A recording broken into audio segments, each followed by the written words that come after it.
அண்ணா IAS academy சாதனையாளர்களின் சங்கம், காஞ்சிபுரம் மற்றும் தாம்பரம். வணக்கம். திருக்குறள் வாழ்வுக்கும் தேர்வுக்கும். தெய்வம் தொழால் கொழுநன் தொழுதெழுவால் பெய்யன பெய்யும் மழை.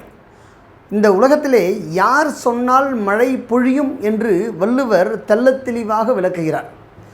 தெய்வம் தொழால், தன்னுடைய இஷ்ட தெய்வம், குலதெய்வம், தன் முன் தெய்வம், கால் தெய்வம், எதையும் தொழ வேண்டிய அவசியமில்லை.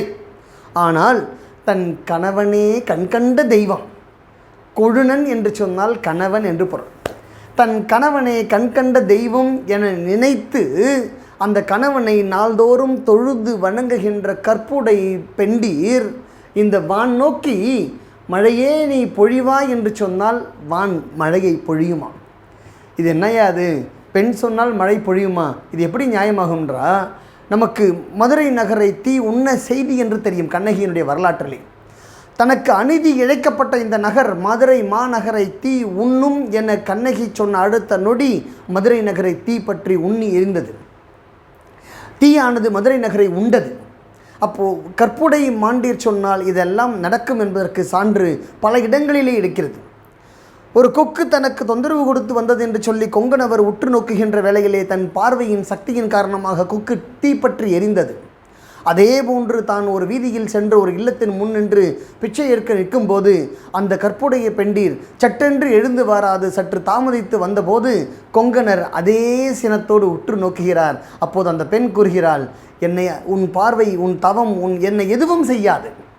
கொக்கென்று நினைத்தாயோ கொங்கணவா என்று அதே கற்புடை பெண்டீர் தவ முனிவரான கொங்கனிடத்திலே வாதம் செய்த சம்பவமும் தமிழகத்திலே நடந்திருக்கிறது. விவேக சிந்தாமணியிலே அறம் கூறுகின்ற ஒரு நூல். விவேக சிந்தாமணியிலே யார் யார் சொன்னால் மழை வரும் என்று தெளிவாக இருக்கிறது. மாதம் மும்மாறி மழை பொழியும் என்று வழக்காடு நம்முடைய தமிழ் சமுதாயத்தில் இருக்கிறது. மாதம் மும்மாறி மழை பொழியும் என்று சொல்லி யார் யார் சொன்னால் மழை பொழியும்? வேதம் ஓதிய வேதியர்க்கோர் மழை, நீதி மன்னன் நெறியினருக்கோர் மழை, மாதர் கற்பு மங்கையர்க்கோர் மழை. இவ்வளோ அற்புதமாக சொல்கிற பாருங்க. மாதம் மழை மூன்றென பெய்யுமே என்று விவேக சிந்தாமணியிலே அழகாக வரையறுக்கப்பட்டிருக்கிறது. மாதம் மும்மாறி, மாதத்துக்கு 3 மழை பெய்யும். யார் யார் வந்தால் யாரால் மழை பெய்யுது 3 மழையும் அப்படின்னா, வேதம் ஓதக்கூடிய அந்தணர்களுக்காக ஒரு மழை பொழிந்துதான்.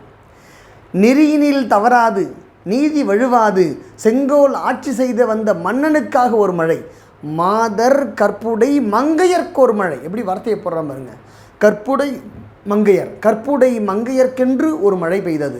அப்போது அந்த மூவரும் சொன்னால் மழை பொழியும். அதனால்தான் மாதம் மும்மாறி பொழிந்தது என்று தமிழ் சமுதாயத்தில் ஒரு வழக்காடு இருக்கிறது.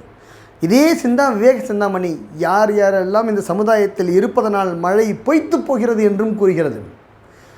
அரிசி விற்ற அந்தணருக்கு ஒரு மழை. அரிசியை தவத்துக்காக வாங்குகின்ற அந்த அரிசியை, தான் வேள்வி செய்து பெற்ற இந்த அரிசியை கொண்டு போய் விற்கிறார்கள் அல்லவா, அத்தகைய அந்தணர்கள் வாழ்கின்ற சமுதாயத்தில் மழை பொய்க்கும்.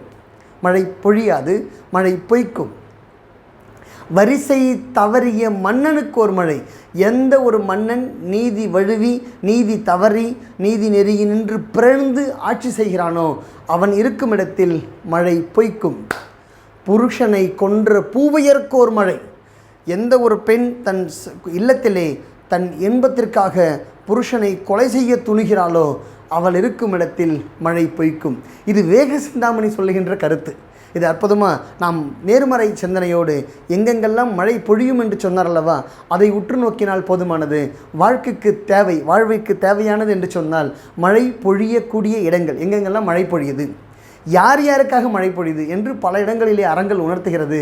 அதில் வள்ளுவர் கூறுகின்ற கூற்று, தெய்வம் தொழால் கொழுனை தொழுதெழக்கூடியவள் அவள் கற்புடைய பெண்டிராக இருப்பாள், அதனால் வான் அவள் பேச்சை கேட்கும். அதற்கு சான்றுகள் பல இடங்களிலே இலக்கியம் உணர்த்தி நிற்கிறது. அந்த சான்றுகளுக்காக நான் விவேக சிந்தாமணி போன்றவற்றை கூற்றுகளை எல்லாம் உங்களுக்கு எடுத்துரைக்க வேண்டியிருந்தது. திருக்குறள் கூறுகின்ற அறம் என்னவென்று சொன்னார். அதாவது மறைமுகமாக, எனக்கு என்னவோ இது மறைமுகமாக வள்ளுவர் ஆடவருக்குத்தான் இந்த கருத்தை உணர்த்துகிறாரோ என்று எண்ண தோன்றுகிறது. கொழுநன் தொழுதெழுவால் பெய்யன பெய்யும் மழை. ஒருவர் நம்மை தொழ வேண்டும் என்று சொன்னால், வணங்க வேண்டும் என்று சொன்னால், அந்த வணங்குவதற்குரிய தகுதியை ஒருவர் பெற்றிருத்தல் வேண்டும். மறைமுகமாக ஆடவர் சமுதாயத்திற்கு இந்த ஆண் மக்களே, கணவன்களே, கொழுனர்களே, நீங்கள் மகளிராகப்பட்டவர்கள் தொழுகின்ற அளவிற்கு உயர்ந்தவராக நடந்து கொள்ளுங்கள் என்று மறைமுகமாக எடுத்துரைக்கிறார் என்று தான் நான் எண்ணுகிறேன். அப்போ கணவனை தொழுதிட வேண்டும் என்று சொன்னால் தொழுதிடுகின்ற அளவிற்கு இந்த ஆடவன், இந்த கணவன் நடந்து கொள்ளுதல் வேண்டும், உயர்ந்திருத்தல் வேண்டும்.